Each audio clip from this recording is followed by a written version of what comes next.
ulama kok kaya raya. Terus kata Muhammad bin Hasan, ya sudah, uang ini tak kasihkan orang-orang fasik, binti gue demenan, gue nyabu, macam-macam. Oh jangan, nanti dipakai maksiat. Pun jenengan mawon sing suka. Semenjak itu Imam Syafi'i rubah mindset. Jadi kalau kampus ini ingin akreditasi A, ingin mulia, ingin apa, kamu ridho kalau yang punya prestasi seperti itu adalah orang-orang fasik. Ridho enggak? Enggak kan? Maka didoakan ini. Nah itu namanya berpikir secara usuli. Kamu jangan hanya nuruti karena berpikir waroi terus kamu benci kekayaan, benci pangkat, benci apa, enggak bisa seperti itu. Karena pangkat dan kekayaan ketika dikelola secara kesolehan maka akan menjadi energi positif yang luar biasa.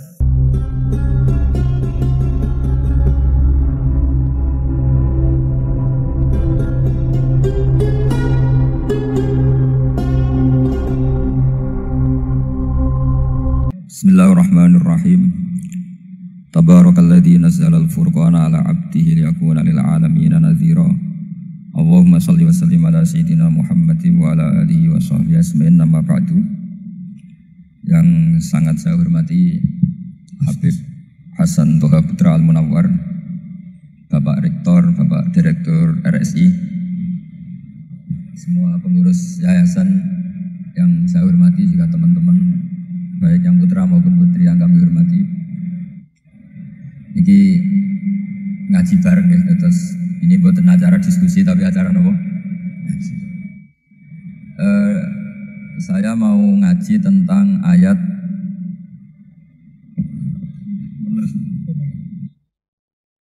Qul bi fadlillahi wa bi rahmatihi fa bidzalika falyafrahu.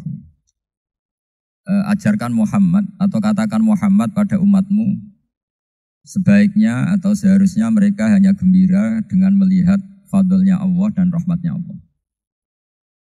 Ini harus kita pahami mulai dari konstruksi yang paling pokok, yaitu akidah. Dua ahwal, ahwal itu satu perilaku sosial. Tiga mutammimat, sesuatu yang tidak pokok, tapi kita butuhkan dalam mengawal hidup ini. Saya beri contoh. Orang itu sampai maksiat itu karena cari kesenangan. Misalnya baru penat itu, ingin seneng, ada orang yang macam-macam lah, ingin melihat maksiat, apa itu pornografi, apa nyabu, apa macam-macam. Itu sebetulnya agama punya konsep yang luar biasa, yaitu seharusnya seseorang itu gembira. Gembira dengan ketaatan. Lalu pertanyaannya caranya gembira gimana? Gembira itu mudah. Jadi misalnya kamu sujud sama Allah Subhanahu wa taala. Terus cara berpikir begini, ini sekaligus ijazah. Cara berpikir begini. Ya Allah, ini kata Sayyidina Ali, kafani izzan an akuna laka abdan wa kafani fakhron an takuna li rabban. Ya Allah, betapa sialnya saya andaikan saya jadi budak dari makhluk yang sama. Misalnya sampean itu seorang kiai atau rektor atau doktor atau orang terpelajar, kemudian kamu jadi budak atau hamba dari makhluk yang setara. Betapa hinanya saya. Maka kata Sayyidina Ali, ya Allah, saya ini cukup bahagia, cukup bangga karena jadi budak, jadi hamba dari zat yang super atau yang maha super. Jadi kok Allah Subhanahu wa taala. Sehingga ada kebahagiaan yang luar biasa karena menjadi hambanya Allah Subhanahu wa taala. Setelah bangga dengan jadi hambanya Allah, maka kita akan malu. Malu misalnya kok saya bahagia itu nunggu melihat pornografi, melihat maksiat. Itu terus menjadi malu. Kenapa saya bisa didikte oleh hal-hal seremeh itu? Ya, kita malu karena didikte oleh hal-hal yang seremeh itu. Karena kita didikte oleh nafsu. Jadi izzatun nafsi, satu harga diri seseorang itu harus dihidupkan untuk hanya tunduk kepada Allah Subhanahu wa taala. Sehingga Nabi itu melatih satu logika tarkul ma'asi. Nabi itu dulu ketika ada seorang pemuda yang ya karena mungkin pemuda ya, dia itu mau masuk Islam, tapi uniknya kata pemuda tadi, saya masuk Islam tapi asal dibolehkan bebas zina. Jadi ini agak sableng gitu. Jadi mau masuk Islam syaratnya dibolehkan apa? zina atau free sex gitu, karena orangnya agak hiper. Itu Nabi tidak langsung mengancam dengan neraka enggak. Ketika mau pamit gitu semua sahabat melarang. Mah itu jangan, kamu jangan suan Nabi, itu permintaan yang enggak masuk akal. Setelah lama ditahan terjadi kegaduhan di masjid, Nabi dengar itu ada apa itu? Itu ada pemuda yang mau masuk Islam tapi yasta'dzinuhu fi zina, tapi mereka minta izin Nabi untuk tetap boleh zina. Kata Nabi, pemuda itu suruh masuk, suruh menghadap saya. Ketika menghadap Nabi, saya ulang lagi, ketika menghadap Nabi, Nabi mengajarinya itu luar biasa. Nabi tidak langsung mengancam dengan neraka atau dengan azab itu enggak. Tapi kata Nabi, atuhibbuhu li ummik. Kamu suka kalau ibu kamu itu jadi demenannya orang banyak. Oh enggak ya Nabi, yang demen ibu saya tak bacok kan. Karena ini agak preman, di mana-mana orang nakal agak preman. Terus atuhibbuhu li bintik. Kamu suka kalau putri kamu ya digitukan orang-orang. Oh ya enggak Nabi, yang gitukan putri saya tak bacok. Atuhibbuhu li kholatik. Kamu suka kalau bule kamu digitukan. Atuhibbuhu li ammatik. Kamu suka kalau saudara bapak kamu digitukan. Nabi itu mengeset ya. Cara sekarang itu cuci otak mungkin. Nabi itu meluruskan otaknya anak muda itu. Betapa buruknya zina. Cara bahasa Arab ditakbih.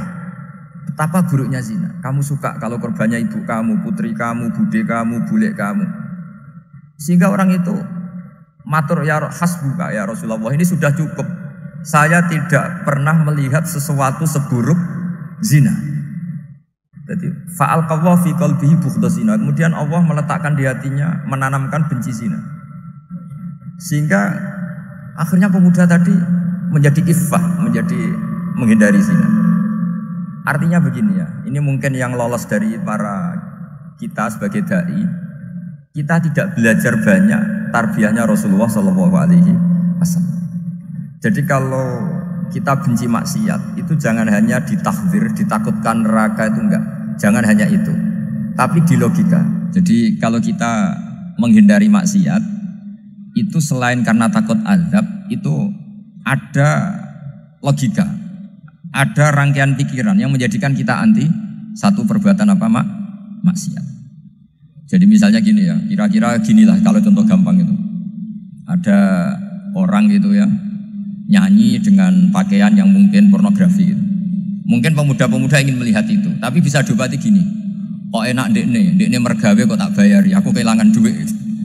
Meskipun dengan logika yang agak serampangan, yang penting menjadi kita ini punya harga diri untuk tidak tergantung hal-hal seperti itu.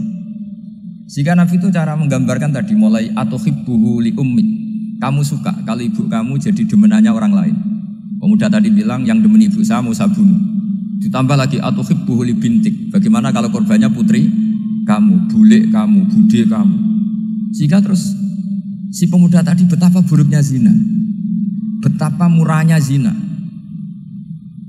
Akhirnya pemuda tadi al-qawwa fi qalbi bughdha zina. Terus kemudian pemuda tadi itu sangat membenci dengan apa? Berzina.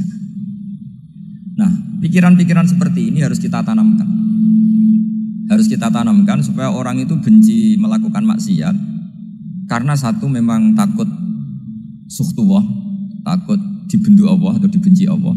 Dua, memang logika kita mengarahkan tidak maksiat. Nah ini yang terkait Unisula yang nangani kedokteran, nangani medis. Sesuatu yang dilarang Allah itu pasti madharat. Maka untuk melarang seseorang bergantung sama narkoba misalnya atau hal-hal yang bahaya pada fisik, itu satu tentu bagi ahlullah, tentu karena takut Allah.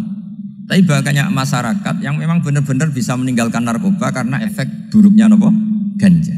Bahwa itu mengakibatkan sakau, mengakibatkan tidak sadarkan diri, mengakibatkan kebangkrutan ekonomi macam-macam. Sehingga mereka benar-benar benci sama yang namanya narkoba. Jadi di antara manhajul Quran itu kalau mentakbih, memburuk-burukkan maksiat itu mesti dikritik innahu kana fahisyah, innahu kana fahisyata wa maqta wa sa'a sabila, innahu kana fahisyata wa sa'a sabila, diulang beberapa kali. Sehingga dibutuhkan kecakapan untuk menganggap satu hal yang buruk itu fahisyah, sesuatu yang enggak rasional, sesuatu yang tidak positif, sesuatu yang pasti berdampak negatif. Sehingga kalau misalnya tadi dibacakan oleh Qori, kuntum khaira ummatin ukhrijat linnasi ta'muruna bil ma'ruf wa tanhauna 'anil munkar. Untuk berhenti dari kemungkaran itu satu takbihun litil kal mungkar atau litil kal mungkarat, bahwa mungkarat itu kita cap, kita stigmasi bahwa itu buruk sekali. Seperti Nabi mengajarkan pemuda tadi, masa kamu suka ibu kamu digitukin lelaki lain, putri kamu, bule kamu, bude kamu, sehingga orang ini pikirannya termindset betapa buruknya zina. Sama seperti kita sukses memindset betapa buruknya narkoba, betapa buruknya bahan-bahan terlarang.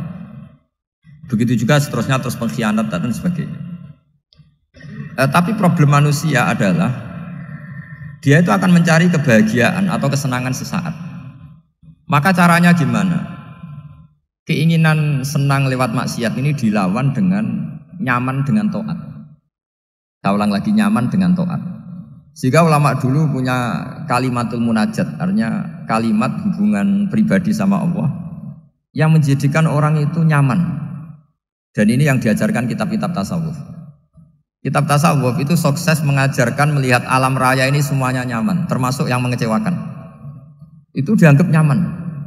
Saya berkali-kali mengajarkan ilmu ini karena ini musalsal ila Rasulillah SAW.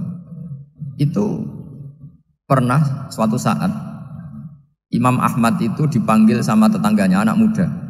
Tentu Imam Ahmad ini orang yang sangat soleh, sangat waroi, sangat tunduk sama perintahnya Allah dan Rasul. Pemuda tadi manggil, ya Ahmad, datang ke rumah saya. Imam Ahmad datang.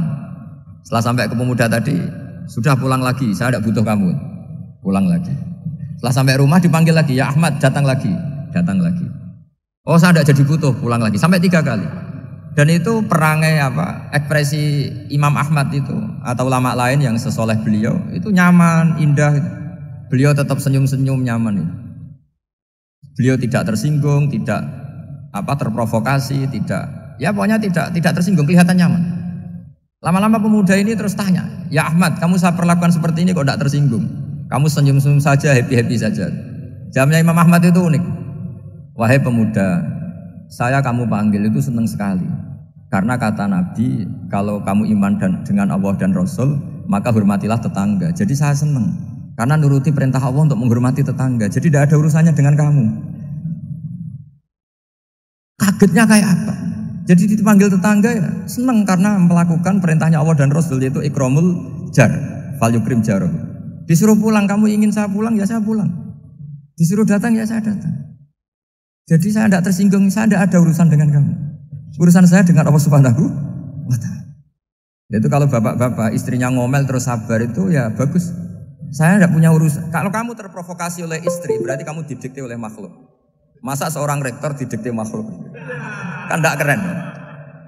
Apalagi seorang habib didikte makhluk, kan tidak keren. Yang bisa mendikte kita hanya Allah Subhanahu wa Ta'ala. Dan Allah mendikte kita, mengajarkan kita wa ashiruhunna bil ma'ruf fa in karihtumuhunna fa asa an takrahu shay'an wa yaj'alallahu fi khairan katsira. Jadi cara melihat istri kita bawel gitu atau cerewet, alhamdulillah ini ada pahala tanpa modal, cukup sabar. Kalau istri kamu sedang mesra, malah mintanya ke mall, malah biayanya tinggi. Murah mana dapat pahala dimarahin sama saat mesra minta ke mall?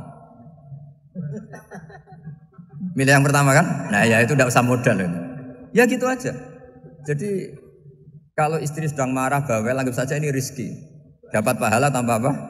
Biaya. Nah kalau pas rukun malah nantang ke mall, biayanya malah tinggi. Jadi ulama dulu itu melihat dunia itu happy. Pernah Imam Syafi'i dikasih tahu, orang yang tadi nyium tangan kamu ya, itu di rumah menghujat Anda. Jadi dia sopan hanya di depan Anda, kalau di luar menghujat Anda. Jawabnya Imam Syafi'i lucu. Ya baguslah. Yang cerita ini kaget. Kenapa bagus ya Aba Abdillah? Kalau manggil Imam Syafi'i ya Aba Abdillah. Ya berarti saya masih wibawa, di depan saya tidak berani katanya. Jadi dipandang enteng saja. Jadi kalau kamu di depan kamu istri kamu tidak berani belanja, tidak ada kamu belanja banyak, anggap saja Anda wibawa. Jadi enteng saja. Pernah Imam Syafi'i dikasih tahu, separuh dari kampung Anda itu gak suka kamu. Ya bagus lah. Kenapa? Oh nak rukun malah bakal utang katanya gitu. Kira-kira yang utang itu yang rukun apa yang neng-nengan? Yang rukun. Jadi enteng saja. Masyhur itu makalahnya Imam Syafi'i.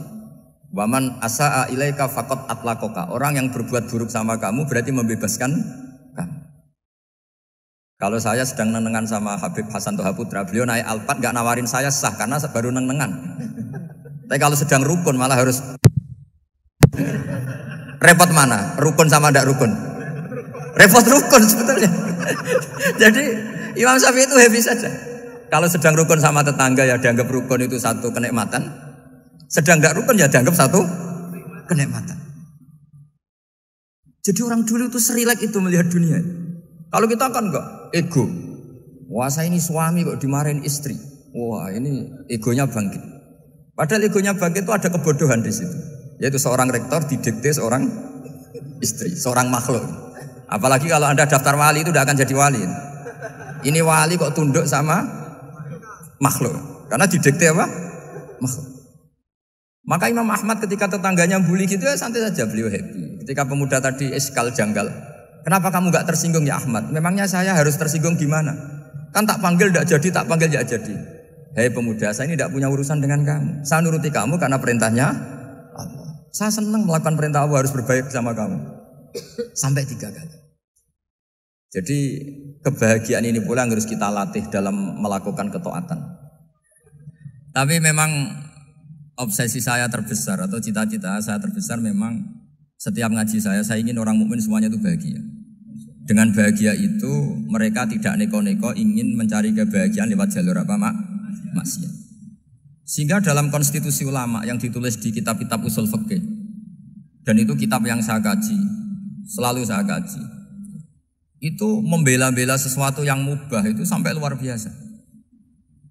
Karena melihat mubah itu misalnya Anda tidur itu berstatus mubah, Anda bermain catur berstatus mubah, Anda rileks sama teman jagungan semalam dengan teman rektor atau dosen atau yayasan itu melihatnya bukan mubah tapi tarkul maksiyah.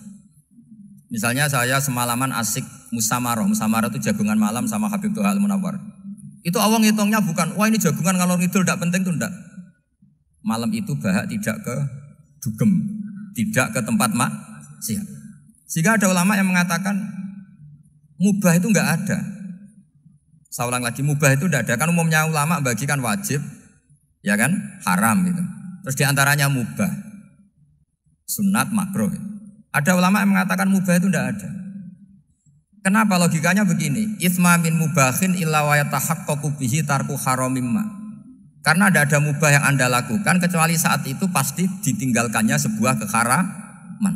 Misalnya Anda sedang jagungan sama istri di luar, di rumah, asik di rumah semalaman. Mungkin bahas hal-hal yang ringan. Mungkin melihat sinetron atau apa yang ringan. Tapi di situ terjadi Anda meninggalkan ke tempat-tempat maksiat. Sekarang ninggal maksiat itu wajib apa mubah? Wajib. Padahal Anda sedang melakukan mubah. Nah itu dicatat oleh Allah itu tarkul haram, meninggalkan keharaman. Jika masyhur dalam cerita wali-wali itu, Abu Yazid yang seperti itu ibadahnya pernah tanya, ya Allah lalu yang makomnya orang seperti saya siapa? Karena beliau semalaman ibadah terus. Sama Allah dijawab, ya yang tidur di pinggir kamu itu. Abu Yazid, loh kok bisa ya Allah? Dia kan tidur terus. Ya kan dia tidur berarti meninggalkan keharaman. Ngomong sing potongan tukang maksiat tuh apik turu tapi melek kira-kira gitu. Apik turu. Timbang sama nak melek pola wis turu ae kira-kira gitu. Jadi enggak usah dipaksa tahajud, dipaksa qiyamul lail itu. Iya kalau qiyamul lail. Kalau dapat informasi, ke sini ikut saya terus katut kan repot. Jadi perlawanan terhadap maksiat itu sebetulnya gampang dalam Islam karena tadi enggak ada sesuatu yang mubah kecuali saat dilakukan berakibat meninggalkan keharaman. Mudah sekali. Jika banyak orang jadi wali itu karena melakukan mubah. Itu ada orang jadi wali itu karena sering makan. Ya makan-makan biasa itu. Karena ketika makan, ya Allah, betapa doifnya saya. Katanya saya presiden, katanya saya rektor, saya kiai. Ternyata kalau nggak makan tuh lemes. Apa hebatnya makhluk yang bergantung makhluk yang lain, yaitu makanan. Nah karena seperti itu terus dia al-laja ilallah, terus dia sungkeman ning Allah. Betapa lemahnya saya. Sebab itu ketika Quran mengkritik dengan tanda kutip kemungkinan Tuhannya Isa bin Maryam, itu ngeritiknya sederhana Quran itu. Mal masih ibnu Maryam illar rasul qad khalas min qablihir rusul wa ummuhu siddiqah kana yaqulanit ta'am. Isa itu tidak Tuhan, wong dia makan. Kamu kebayang enggak misalnya punya Tuhan, tadi Tuhan mampir ke rumah saya, dia lemes. Setelah tak kasih makan sehat lagi gitu. Itu kan enggak kebayang gitu. Tapi Tuhan marung di rumah saya, lemes tak gratisin, kayaknya tidak punya uang gitu. Setelah makan, wah gairah lagi. Kebayang nggak punya Tuhan seperti itu. Sehingga Quran kalau gojlok sederhana, karena yakulanit Tuhan. Sehingga wali-wali itu kalau makan itu sadar lemahnya dirinya, betapa dirinya tergantung makanan. Sesuatu yang tergantung itu artinya tidak hebat, tidak Tuhan. Jadi untuk menjadi wali, untuk menjadi dapat ridhonya Allah itu sebenarnya sederhana. Termasuk ada cara jadi wali yang agak kacau, tapi ini ya benar, asal niatnya benar. Misalnya Unisula besar, ya kurang besar lagi. Kita sudah punya uang, kurang banyak uang lagi. Itu Nabi Ayub, itu kan seorang nabi. Pernah diuji Allah, ini ada di Sahih Bukhari. Nanti kamu tanya, hadisnya Sahih enggak? Ini ada di Sahih Bukhari. Kadang orang kota itu aneh, enggak ahli hadis tapi tanya, Sahih enggak? Padahal andai kan dibodohi Sahih, yang ngandel saja. Gitu. Jadi kadang ya aneh, enggak tahu kok tanya gitu. Itu Nabi Ayub itu sudah kaya, pas itu sudah kaya. Bukan cerita yang masih miskin, memang sudah kaya. Beliau di kamar dihinggapin satu belalang dari emas. Setelah belalang itu dikejar, ternyata yang jenis itu banyak, semuanya dari emas. Ngambil sana sini, ini yang kesak ini dipenuhin, saku ini dipenuhin, sampai banyak. Sama Allah digojlok, kamu itu Nabi saya, kenapa kamu mengumpulkan harta sebanyak itu? Kamu itu Nabi saya kok rakus? Jawabannya Nabi Ayub unik. Ya Allah, siapa yang bisa kenyang dari rahmatmu? Ya, jadi kalau kamu punya uang 1 miliar, kok ingin 1 miliar 100, ingin 1 miliar 200, itu cara ngitung bukan uang. Ya Allah, siapa yang bisa kenyang dari rahmatmu? Karena rahmat Allah tidak terbatas. Sudah Gusti, tenang saja. Meskipun saya gini, rahmat Anda tidak akan habis. Sehingga waroi ada ilmunya, tomak juga ada ilmunya. Termasuk ragus itu juga ada ilmunya. Misalnya begini, ini contoh ragus yang ada ilmunya begini. Ini saya beri contoh. Mungkin yang boleh niru orang-orang soleh, kalau nggak soleh jangan. Imam Syafi'i ini cerita nyata. Imam Syafi'i itu dulu ketika ngaji masih muda itu nggak suka sama guru yang kaya. Kebetulan dia punya guru miskin terus. Namanya Sufyan As-Tsauri, itu miskinnya Masya Allah. Sufyan bin Uyainah juga miskin. Jadi dia miskin punya guru miskin terus. Sehingga idolanya ya sama guru-guru yang miskin. Suatu saat guru-guru ini menyarankan dia ngaji Imam Malik. Imam Malik itu kaya raya.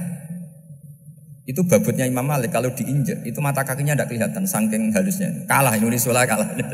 Imam Malik itu gaya. Kalau ngaji di kursi tinggi terus pakai bukhur itu, pakai jubah Arab yang mahal. Pokoknya mewah kali Imam Malik.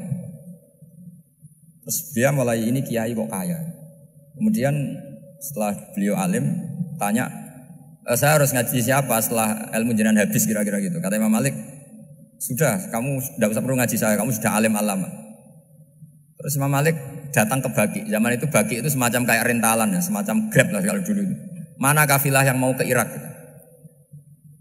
Ya sudah terus, oh kita mau ke Irak. Ini antar ke Muhammad bin Hasan As-Syaibani.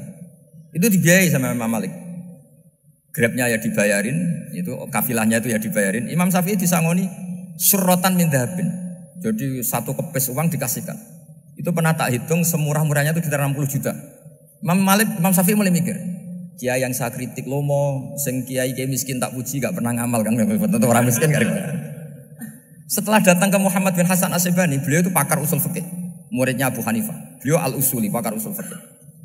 Itu Muhammad bin Hasan As-Syaibani itu kalau ngitung emas, itu di ruang tamu. Uangnya miliatan, emasnya banyak. Dari kota ini dipindah ke kota ini, emas kalau ngitung di ruang tamu. Bukan di kamar, di ruang tamu. Imam Syafi'i tambah kaget. Imam Malik kayak gitu sudah saya soal, malah ini kaya raya. Setelah Imam Syafi'i kelihatan kaget, digojlok sama Muhammad bin Hasan As-Syaibani karena beliau senior. Ata'jabu min hadza, kamu aneh melihat ini? Iya. Kenapa? Ulama kok kaya raya.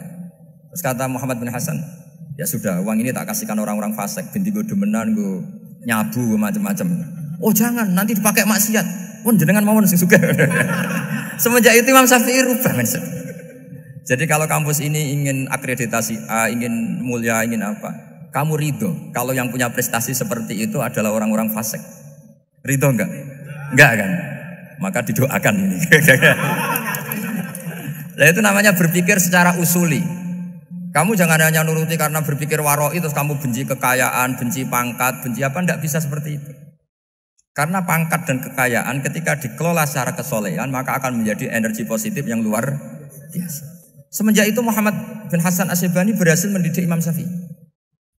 Sampai akhirnya keterusan Imam Syafi'i berpendapat kalau orang Islam bisa bikin rumah tingkat kok punya rumah reok itu haram. Akhirnya keterusan. Kalau bisa jadi bupati kok jadi ketua RT juga haram. Karena al-Islam ya'lu wala yu'la alaih. Islam itu luhur bukan bisa diluhurin. Sehingga rata-rata orang Syafi'iyah termasuk kiai-kiai Indonesia itu rata-rata ya agak-agak politikus. Ya agak-agak kedonyan, mungkin sebagian yang kedonyan tenan gitu. Karena gak ridho gitu loh. Kalau kesempatan itu dikuasai orang fasik kemudian menjadi kekuatan maksiat. Coba kalau bupati itu orang yang fasik, kemudian programnya supaya rakyat seneng semalaman dangdutan yang purno misalnya, supaya rakyat seneng dibolehkan dugem, dibolehkan judi. Tapi kalau yang jabat orang soleh kan ada beberapa perda yang menolak penyakit apa? Masyarakat. Jadi kamu jangan melihat bahwa kepangkatan ini hanya sebagai alat korupsi, alat otoriter, enggak. Asal kena orang soleh, maka ini menjadi energi kesolehan atau energi positif. Sebab itu ketika Allah muji para nabi yang soleh, diantaranya disifati apa? Faqad ataina ala Ibrahim al-kitab wal hikmata, terus ayat wa atainahum mulkan azim. Dan Nabi Ibrahim dan keluarganya tak kasih kerajaan yang besar. Nah sekarang masih banyak orang yang cara pandang ngapain bikin unisula yang megah, ngapain berambisi punya akreditasi A dan sebagainya. Menyoal seperti itu salah secara usul fikih. Karena cara usul fikih kesempatan yang baik tentu harus diperjuangkan oleh orang-orang yang soleh. Karena ini supaya jadi otoritas yang positif.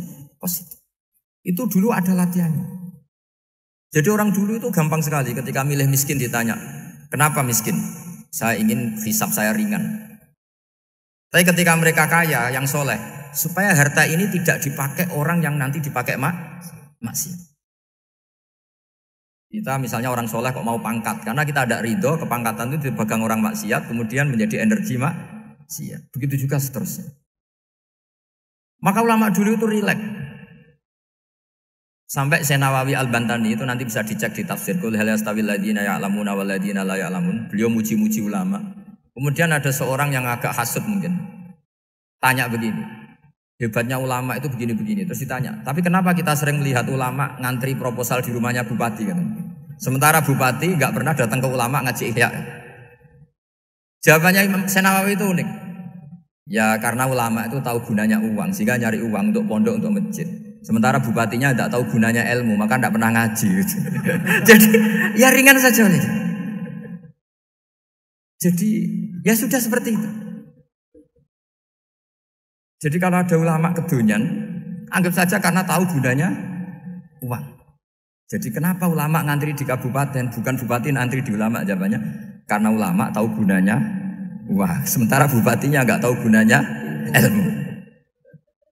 Kira-kira gitu lah. Ada ustadz tidak ganteng, kesensem rondo cantik, karena tahu gunanya ustadz itu. Artinya tahu gunanya kalau saya nikah nanti punya anak jadi gus, karena kan dia kiai gitu. Tapi rondonya raro gunanya dia karena miskin gitu.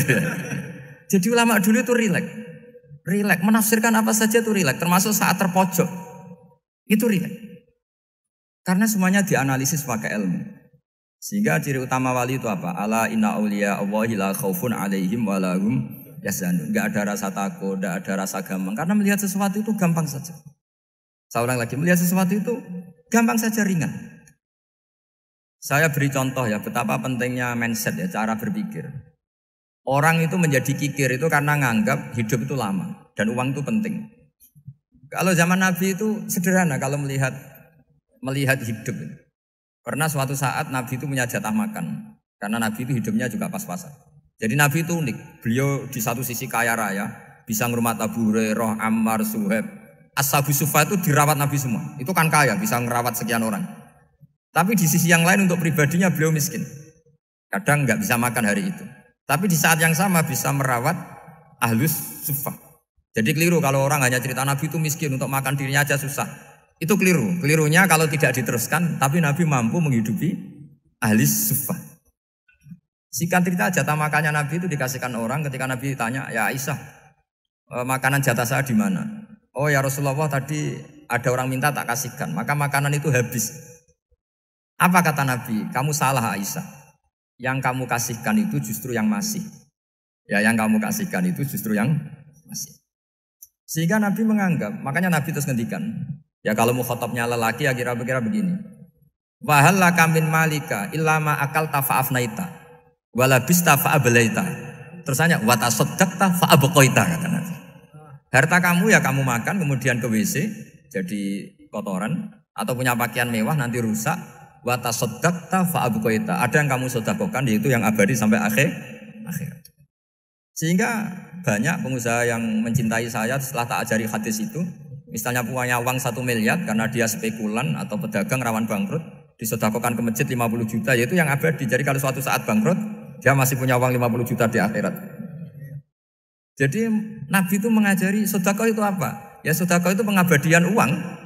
Kalau kita kan enggak, bilang sedekah itu nguras uang. Itu pikirannya setan dan pikirannya orang Islam. Itu cara berpikir setan, bukan cara berpikir umat apa? Sehingga Sayyid Ali Zainal Abidin itu kalau ada orang minta, kemudian beliau ngasih, itu beliau bilang gini, marhaban biman hamala zadi ilal akhirah. Matur nuwun nggih jenengan sembeto sangu kula nate. Jadi dianggap teller saja.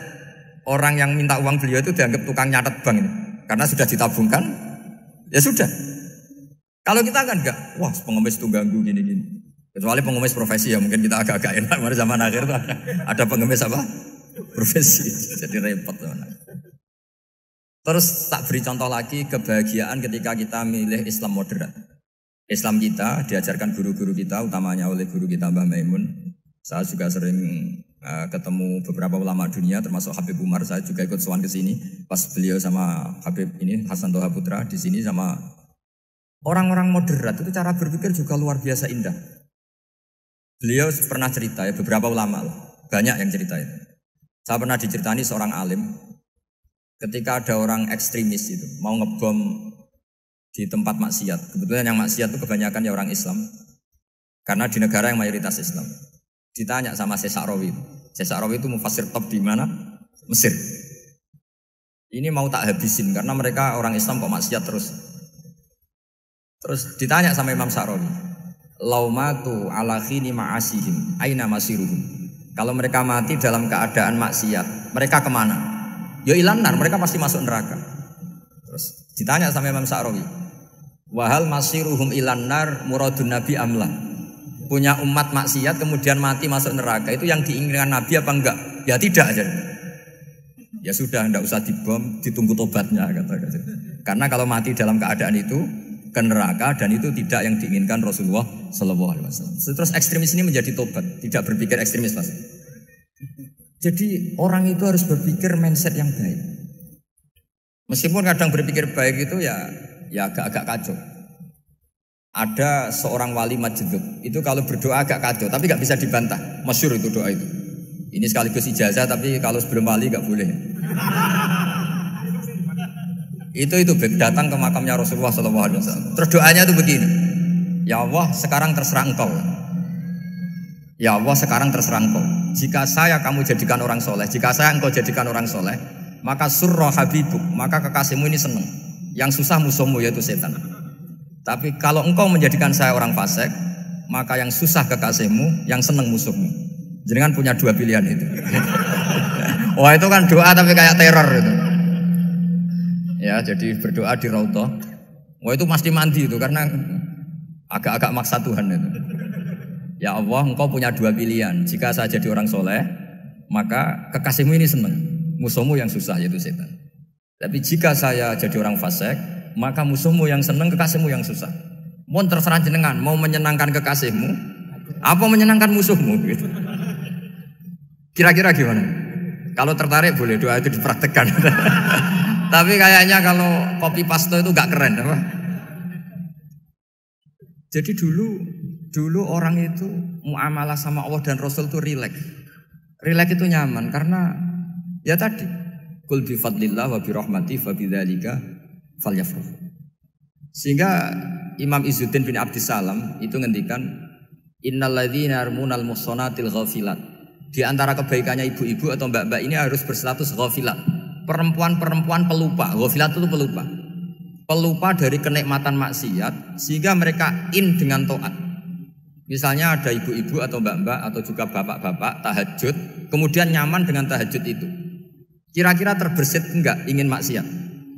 Enggak kan, karena sudah nyaman dengan tahajud, dengan taat. Maka dibutuhkan kenyamanan dalam beribadah. Sebab itu ala bidzikrillahi tatmainnul qulub. Makanya saya termasuk kiai yang setiap ngaji itu happy, seneng. Karena ini untuk kampanye, seneng dengan ngaji, dengan taat itu sudah luar biasa. Kayak apa kalau mereka senengnya kalau nunggu melakukan maksiat. Jadi termasuk bentuk perlawanan kita terhadap maksiat adalah usahakan kamu itu bahagia, senang dengan taat. Istiqnas billah, mu'anasah billah, farah billah, itmi'nan tumakninah billah. Sehingga ini mencukupkan kita tidak berkebutuhan maksiat. Meskipun kita yang manusia pasti suatu saat atau sudah pernah maksiat. Serasa diceritakan lah, itu mesti gitu. Lah orang-orang dulu itu orang yang sukses mengelola bahagia ma'allah wa billah wa lillah. Sehingga wali-wali dulu itu jadi wali itu tidak mesti karena ibadahnya banyak, itu enggak. Mereka orang yang ibadahnya itu biasa. Biasa-biasa sekali. Ulama-ulama dulu ibadahnya biasa sekali. Tapi qulubuhum ma'allah, hatinya itu ma'allah. Itu ada seorang wali itu jadi wali, Umar bin Abdul Aziz yang dikenal khamisul khulafa. Khamisul khulafa. Di luar khulafa Rasyidin 4, di antara yang soleh adalah siapa? Umar bin Abdul Aziz. Itu ketika mau meninggal, itu senangnya bukan main. Itu semuanya nangis, beliau senang. Terus tanya, kenapa kamu senang? Memangnya saya kalau mati itu kemana aja? Ila khairi madhubin ilah, ke zat terbaik. Dibang urip mbek kowe bulat atau mbek arhamur rahimin gitu. Yaitu Allah Subhanahu wa taala. Jalaluddin Ar-Rumi ketika mau meninggal itu muridnya nangis semua, beliau marah. Kamu harusnya pesta karena saya mau ketemu kekasih saya, malah kamu tangisi. Goblok sekali kamu katanya. Jadi orang-orang dulu itu luar biasa. Karena tadi mereka tidak ingin ketemu Allah itu dianggap problem. Harus sesuatu yang membahagiakan. Makanya wali-wali itu kalau berdoa begini. Wa khairu ayyami yauman alqaka fih, dan jadikan hari terbaikku adalah hari ketika saya ketemu engkau ya. Pernah dengar doa itu? Wa khairu ayyami yauman alqaka fih, dan hari terbaikku adalah hari saat ketemu engkau. Aman kan enggak? Sampai matiku wedi. Saya tidak tahu wedi dosa apa wedi Israel apa wedi malaikat siapa? Mungkar nakir. Sebenarnya tidak perlu seperti itu. Karena cara pandang Nabi itu ini bisa dipraktekkan. Kalau kamu orang baik, mati artinya apa? Ya baik. Karena husnul khotimah. Kalau kamu orang yang buruk, itu kata Nabi, anggap saja mati itu akhir dari keburukan kamu. Nah, aku urip terus, malah maksiat terus. Maka Nabi itu kalau ngajari kita berdoa gini, Allahumma ij'alil hayata ziyadatan li fi kulli khairin wal mauta rohatan li min kulli syarri. Ya Allah, kalau saya hidup ya anggap saja ziyadah fi kulli khairin, berpotensi nambah kebaikan. Kalau saya mati anggap saja ini akhir dari segala keburukan. Maka saya berkali-kali guyon.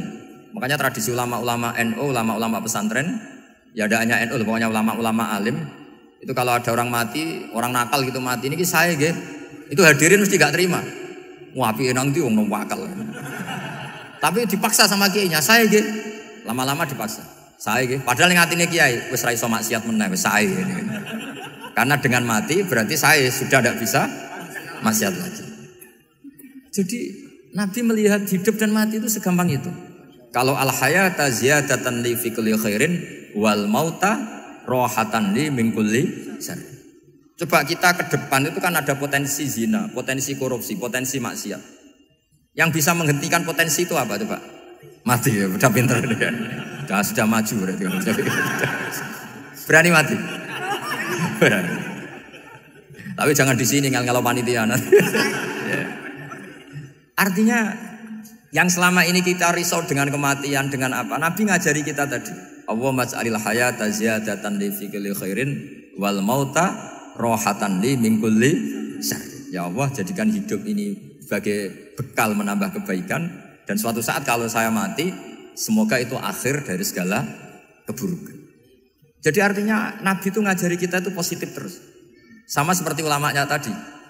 Nak lagi rukun mbek tonggo ya sanggep ae kanca keapian. Nak nenengan ben ra utang ngoten. Dadi pokoke penak terus gitu. Nak bojo lagi ngamuk, alhamdulillah gak ngajak blonjo. Nak pas rukun ya alhamdulillah kok lagi rukun. Jadi gampang semua. Makanya ada seorang alim itu ngendikan begini, ada yang tanya. Saya tuh dulu ketika kaya, teman saya sering main ke saya. Setelah saya miskin nggak ada teman-teman yang ke saya. Dikira si Habib ini kebetulan orangnya Habib itu mendukung keluhan dia. Ternyata enggak. Si orang alim itu bilang gini, malah bagus toh gitu. Kowe wis melarat buruhe wong. Ya sudah kamu miskin buruhnya orang lain. Misalnya tukang manol di pasar atau tukang becak. Kemudian teman-teman kamu datang, malah kamu malu tuh jadi tontonan. Bagus kalau mereka lupa pas kamu miskin tidak ada yang lihat kata. Jadi apa ya dianggap enteng saja gitu. Akhirnya orang ini nggak jadi ngeluh. Selama ini kan kita ngeluh ya ketika miskin teman-teman nggak datang. Coba kalau mereka datang pas kamu buruh bikin foto di orang lain. Mantan bos buruh, malu nggak? Milih datang apa enggak? Enggak lah, sudah bener itu. Jadi ulama dulu itu makanya sering baca biar tahu solusi hidup. Jadi ulama dulu itu gampang sekali melihat kehidupan itu. Gampang sekali, indah, gampang. Sekarang tuh enggak. Orang itu cara berpikir nuruti nafsu, itu yang bahaya. Makanya Quran kritik ara'aita man ittakhadha ilahahu hawa. Orang yang cara berpikir itu nuruti hawa nafsu. Kalau zaman Nabi, zaman sahabat, zaman ulama itu enggak seperti itu. Sehingga cara berpikir itu mudah. Makanya kata Nabi absyiru ya ma'syaral muslimin kata. Kamu harus senang ya ma'syaral muslimin. Allah sekarang buka pintu langit yang sebelumnya enggak pernah dibuka. Dan Allah yubahi bikum malaikatah. Dan Allah membanggakan kamu kepada para malaikatnya. Kenapa? Umatnya Muhammad, umatnya Rasulullah Muhammad SAW. Itu kalau sampean kepengen mati setiap saat itu baik. Itu resepnya gampang kata Nabi. Addu faridotan wantadzoru ukhra. Jadi Allah memberitahu, ya Muhammad umatmu ini luar biasa. Jadi misalnya tadi kita sholat subuh, ditanya, Bahak kamu sekarang ngapain? Nunggu sholat duhur ya. Setelah sholat duhur ditanya lagi nunggu apa asar. Sehingga faman kanat hijratuhu ila wa rasulih fa hijratuhu ila wahi. Jadi kalau ya sudah ini tak ijazahkan. Kalau setelah sholat subuh nunggu apa? Duhur. Setelah duhur nunggu.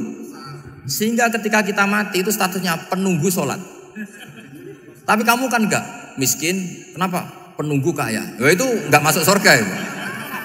Penunggu kemapanan. Berarti kan menunggu sesuatu yang seleranya nafsu. Beda kalau penunggu sholat. Berarti kamu di dunia menunggu ritual ibadah. Maka diantara ijazahnya Nabi apa?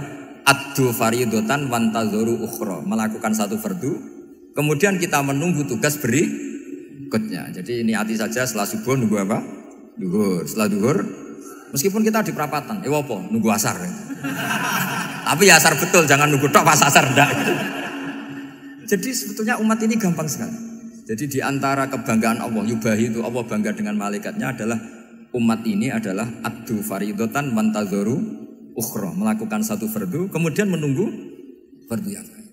Dari mengkhidmati kampus, ingin mengkhidmati masyarakat, dari satu masyarakat lokal Semarang menjadi sampai sekarang sampai Banjarmasin Unisula mau bikin kampus di sana terus gitu. Dari satu tugas ke tugas yang lain. Makanya Islam diajarkan setelah satu tugas selesai, faida faruh tafan. Jadi sehingga hidup kita itu dinamis. Dari satu kebaikan menunggu kebaikan lain, dari satu kebaikan menunggu. Sehingga hidup kita ngapain? Nunggu satu kebaikan. Ini sudah masuk faman kanat hijratuhu ila wa rasulih fa hijratuhu ila wahi wa rasulih. Sehingga bayangkan kalau kita direkam Allah, Gusti kula ampun mati nak dereng sugih. Wis melarat puluhan tahun, sakit, nunggu sesuatu sing sifatnya nafsu, kepengin sugih. Sugih tok aja cukup. Tahu buruhno wong sing tahu ngenyek ndekne lho, itu kan urung-urung wis dendam. Saya belum mau mati sebelum kaya dan buruhkan orang yang pernah melecehkan saya. Wis ngono akhirnya mati urung sugih. Berarti wis fakir matine hasud. Mau itu ngenes dunia akhirat kan kira-kira seperti itu. Kamu santai aja kalau fakir berarti meringankan hisab karena ada banyak harta. Yang mau dihisab papanya enggak punya apa-apa. Jadi saya mohon sekali ya, Islam itu mengawal kebahagiaan. Sebab itu sampai bahagia itu menjadi perintah Islam, qul bi fadlillah wa bi rahmatihi fa bidzalika falyafrahu. Karena dengan bahagia bi taat diharapkan orang Islam itu tidak bahagia atau cari kesenangan lewat jalur maksiat. Sehingga ciri utama wali apa? Ala inna auliya Allahi la khaufun alaihim wa la hum yahzanun. Sehingga ulama dulu itu rileks-rileksnya. Termasuk yang saya ceritakan tadi, Imam Ahmad, Imam Syafi'i, itu melihat apa saja rileks. Ya tadi kalau disenangi orang ya barokah, punya kawan kebaikan. Nak dineng ya barokah, barokah dineng di gedingi tonggo rada utang, ngeranjuk tulung gitu. Jadi rileks saja. Masyhur itu Imam Syafi'i ngendikan waman asaa ilaika faqat atlaqaka. Orang yang berbuat buruk sama kamu, hakikatnya adalah membebaskan kamu. Atlaqo itu apa? Membebaskan. Enak gak jadi hidup gitu? Kalau kamu kan enggak, kok gedeng aku salahku apa? Malah kamu ujub tuh, orang kok gak tahu salahnya. Kamu jadi suami, istrinya ngomel, kurang apa saya sebagai suami? Ya kurang banyak, enggak ganteng, enggak kaya, enggak ini. Malah kalau diterangkan malah parah toh. Ya sudah rileks saja, kalau dia ngomel ya tadi, alhamdulillah dapat pahala tanpa apa? Biaya. Terus ngomel kan butuh energi, paling yang enggak kuat 3 jam. Nanti juga berhenti apa? Sendiri. Terus ambil nilai positifnya, misalnya ngomel sama suaminya, bagus lah. Kalau ngomel sama tetangga malah kayak apa gitu aja udah. Jadi ulama dulu itu gampang sekali melihat hidup. Rasulullah ya gitu, melihat hidup tuh gampang saja. Ketika tanya, ya Aisyah apa ada sarapan? Tidak ada ya Rasulullah, ya sudah saya tak puasa. Jadi enteng saja. Kadang-kadang beliau ingin puasa ya puasa sunat, ada sarapan nggak jadi puasa.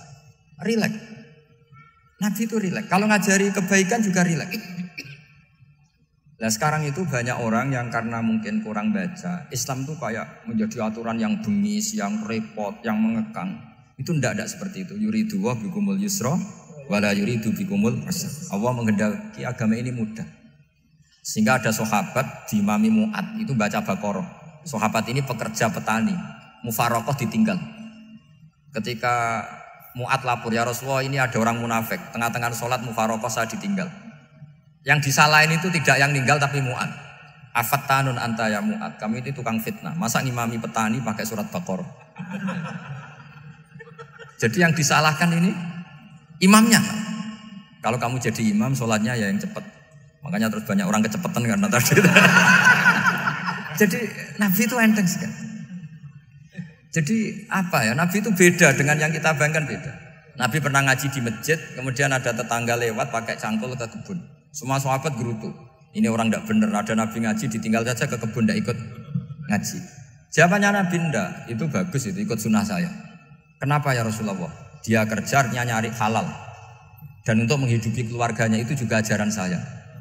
Sehingga yang ngaji ya ajarannya Nabi, yang enggak ngaji karena kerja mencukupi keluarga juga ajarannya Nabi. Segampang itu. Kalau kayaknya kamu kan, wes roh akhlak kan gitu. Nabi rileks saja Nabi. Sampai bisa lihat itu di bab Fadhailul Kasbi. Makanya ini penting sekali supaya orang itu berpikir Islam atau mendakwahkan Islam itu berdasar sanad ya yang muttasil yang pernah dilakukan Rasulullah SAW. Semoga barokah. Assalamualaikum warahmatullahi wabarakatuh.